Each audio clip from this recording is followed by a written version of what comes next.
Uh, Heresy. Heresy is any provocative belief or theory that is strongly at variance with established beliefs or customs. A heretic is a proponent of such claims or beliefs. Heresy is distinct from both apostasy, which is the explicit renunciation of one's religion, principles, or cause, and blasphemy, which is irreverence toward religion. The term is usually used to refer to violations of religious or traditional laws or legal codes, although it is used by some political extremists to refer to their opponents.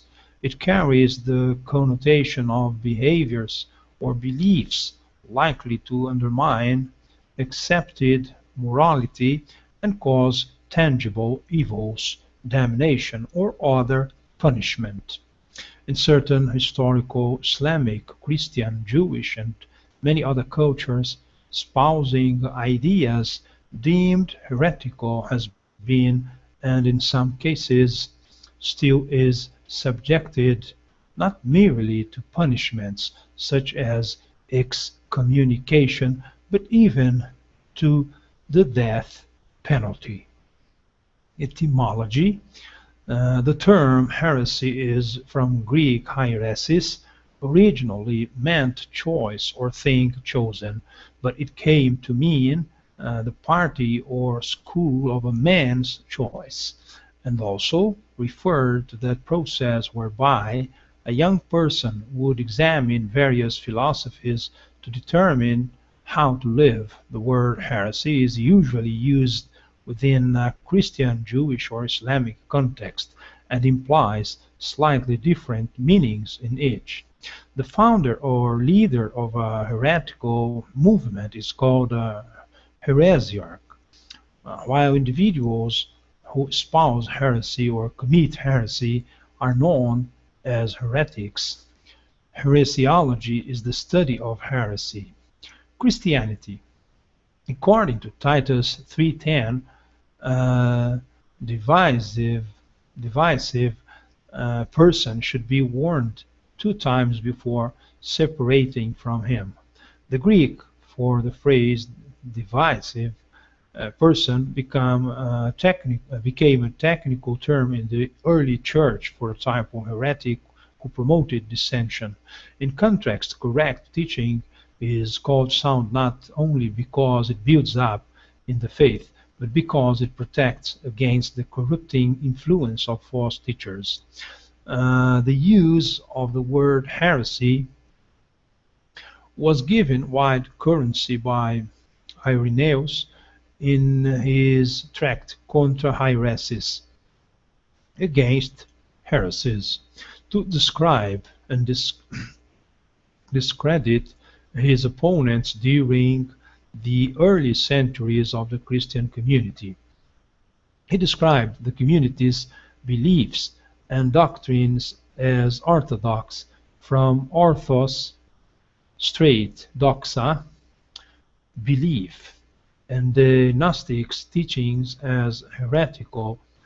He also pointed out the concept of apostolic succession to support his arguments. Constantine the Great, who, along with Licinius, had decreed toleration of Christianity in the Roman Empire by what is commonly called the Edict of Milan, and was the first Roman emperor baptized, set precedents for later policy. By Roman law, the emperor was Pontifex Maximus, the high priest of the College of Pontiffs, Collegium Pontificum, of all recognized religions in ancient Rome. To put an end to the doctrinal debate initiated by Arius, Constantine called the first of what would afterwards be called the ecumenical councils, and then enforced orthodoxy by imperial authority. The first known usage of the term in a legal context was in AD 380 by the Edict of Thessalonica of Theodosius, which made Christianity the state church of the Roman Empire prior to the prior of the issuance of this edict. The Church had no state-sponsored support for any particular legal mechanism to counter what is perceived as heresy. By this edict, the state's authority and that of the Church became somewhat overlapping. One of the outcomes of this blurring of church and state was the sharing of state powers of legal enforcement with church authorities. This reinforcement of the church authority gave church leaders the power to, in effect, pronounce the death sentence upon those whom the church considered heretical.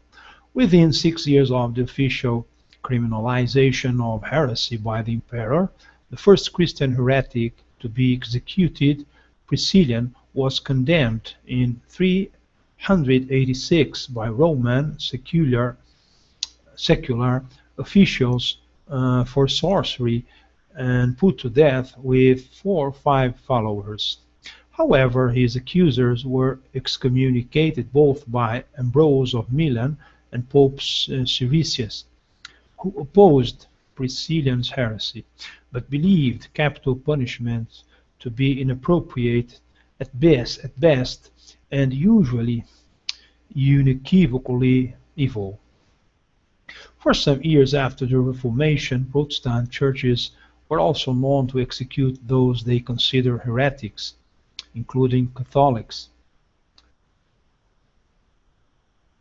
The less known heretic executed by sentence of the Roman Catholic Church was a Spanish schoolmaster, Cayetano Ripoll, in 1826. The number of people executed as heretics under the authority of the various ecclesiastical authorities is not known. Catholicism. The Roman Catholic Church had always dealt harshly with strands of Christianity that it considered heretical, but before the 11th century these tended to center around individual preachers or small localized sects, like Arianism, which dominated the Western Roman Empire until the 6th and 7th centuries.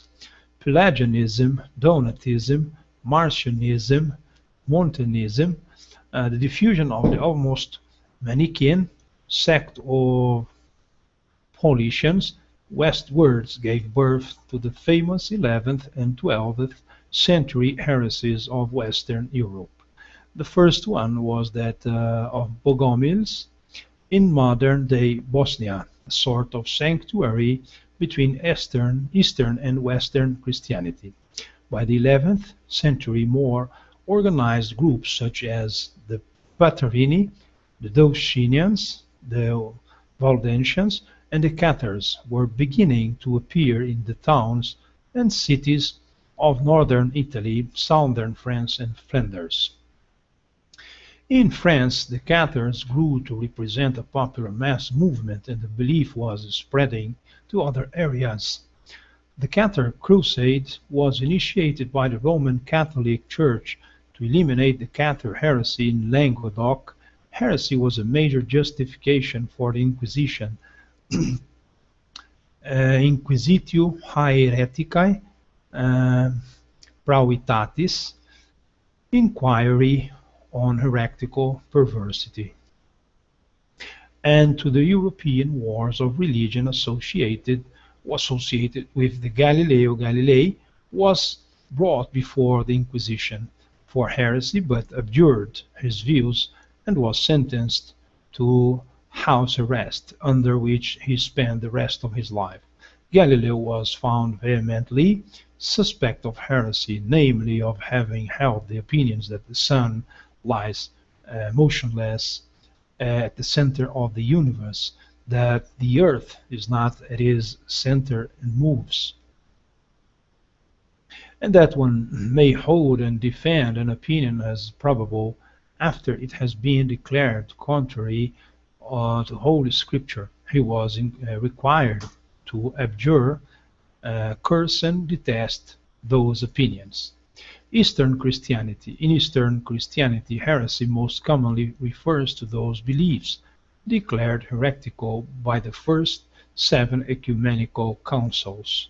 Since the Great Schism or and the Protestant Reformation, various Christian churches have also used the concept in proceedings against individuals and groups those churches deemed heretical. Protestantism in England, the 16th century European Reformation resulted in a number of executions on charges of heresy during the 38 years of Henry VIII's reign.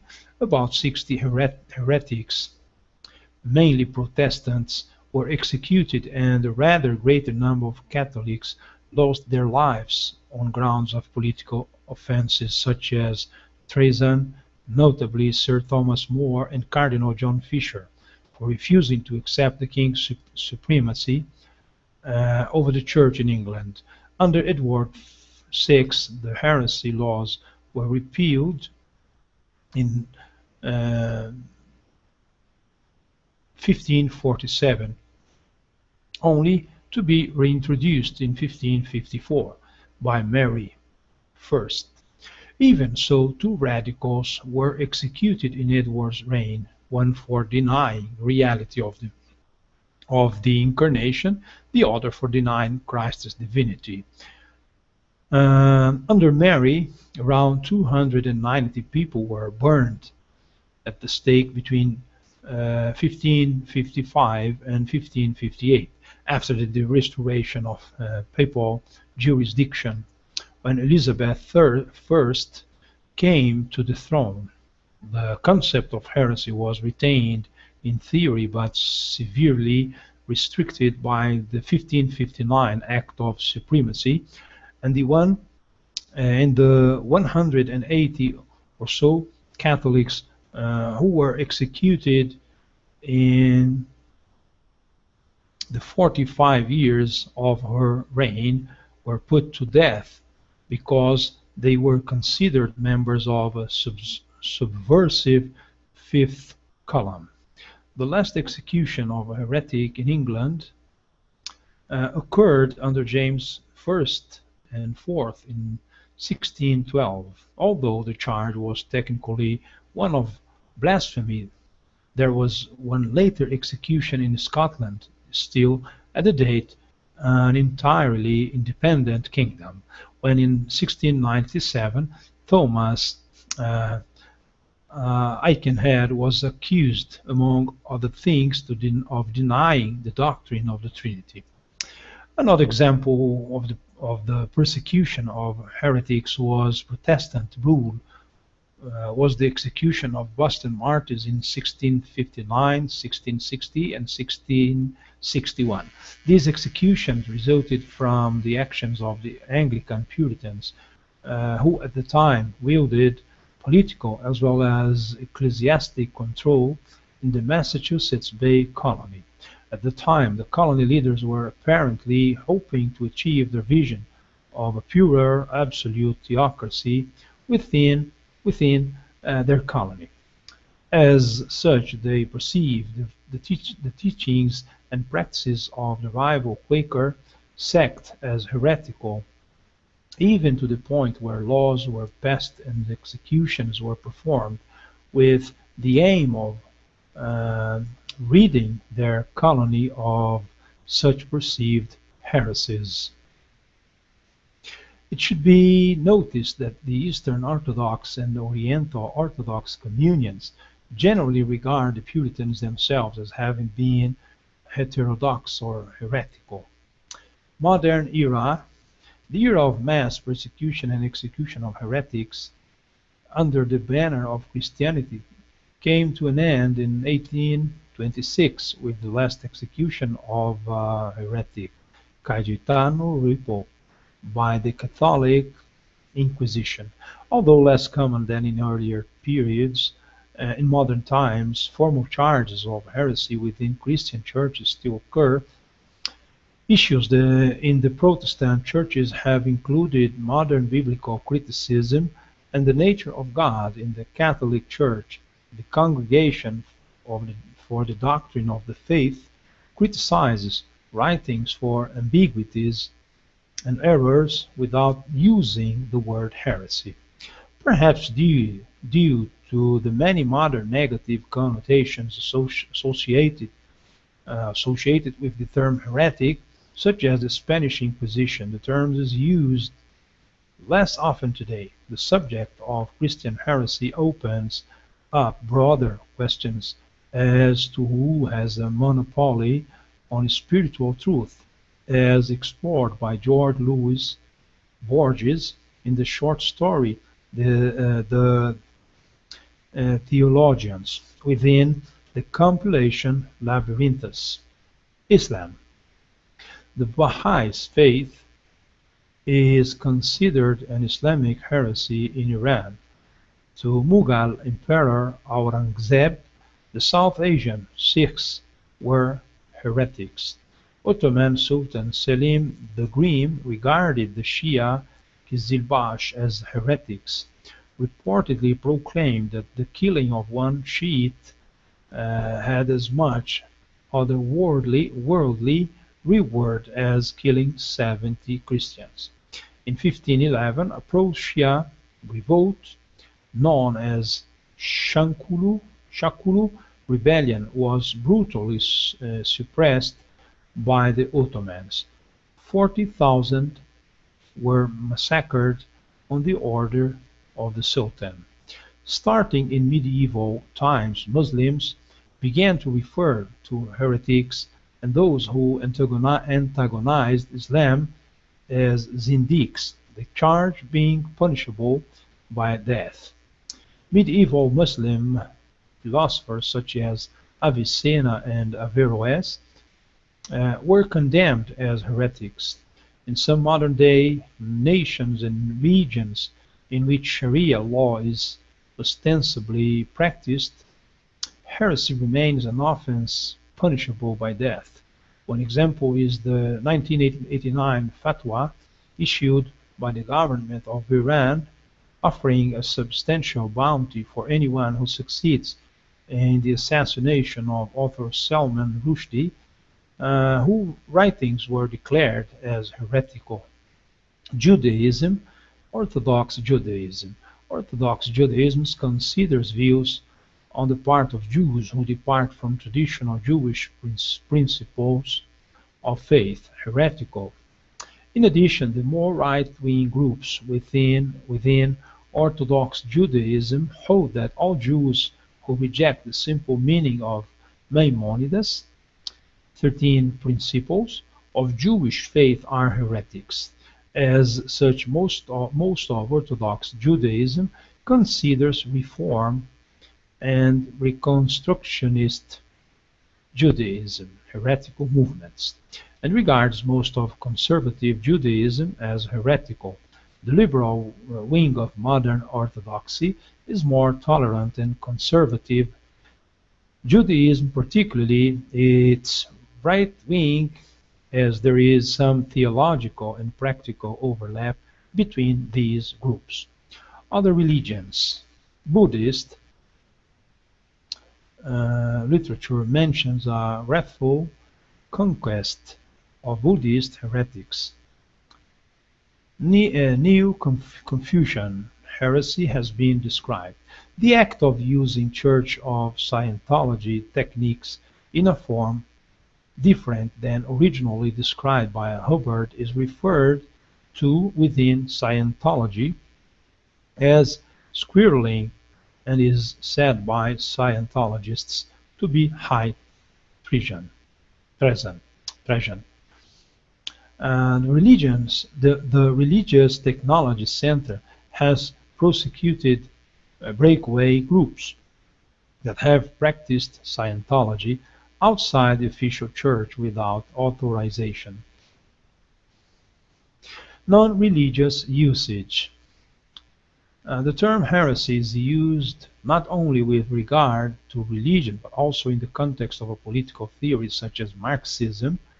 In other contexts, the term does not necessarily have pejorative overtones and may even be complimentary when used in areas where innovation is welcome, of ideas that are in fundamental disagreement with the status quo in any practice and branch of knowledge.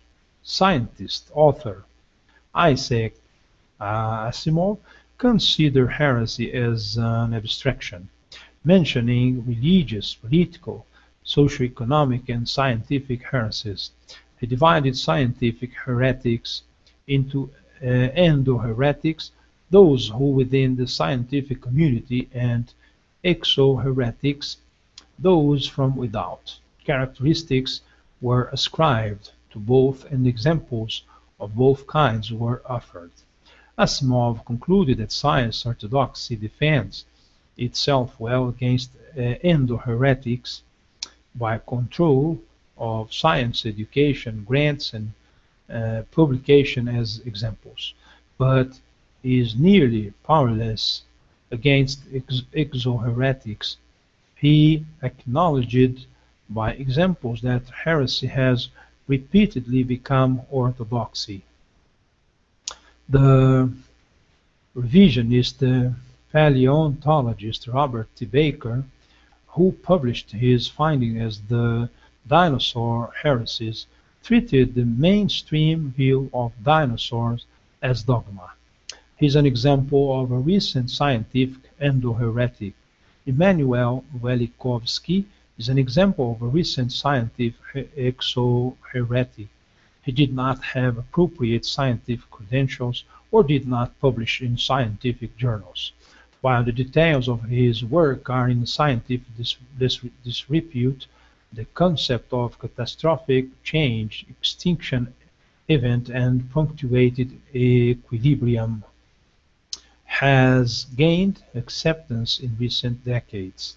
The term heresy is also used as an ideological pigeonhole for contemporary writers because, by definition, heresy depends on contrast with an established orthodoxy.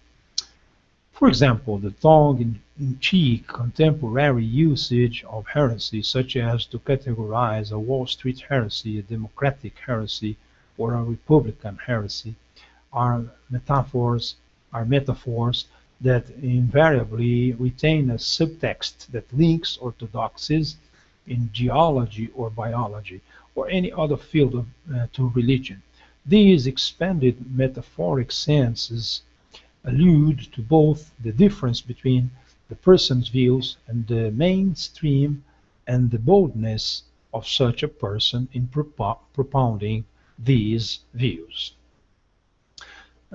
Selected quotations. Thomas Aquinas, wherefore if forgers of money and other evildoers are forthwith condemned to death by the secular authority, much more reason is there for heretics, as soon as they are convicted of heresy, to be not only excommunicated but even put to death. Summa Theologica. Isaac Asimov. Science is in a far greater danger from the absence of challenge than from the coming of any number of even absurd challenges. Augustine of Hippo. For it is the wrongdoing of the opposing party which compels the wise man to wage just wars. City of God. Gerald Brennan. Religions are kept alive by heresies, which are really sudden explosions of faith. Death religions do not produce them. Thoughts in a Dry Season, 1978. Geoffrey Chaucer.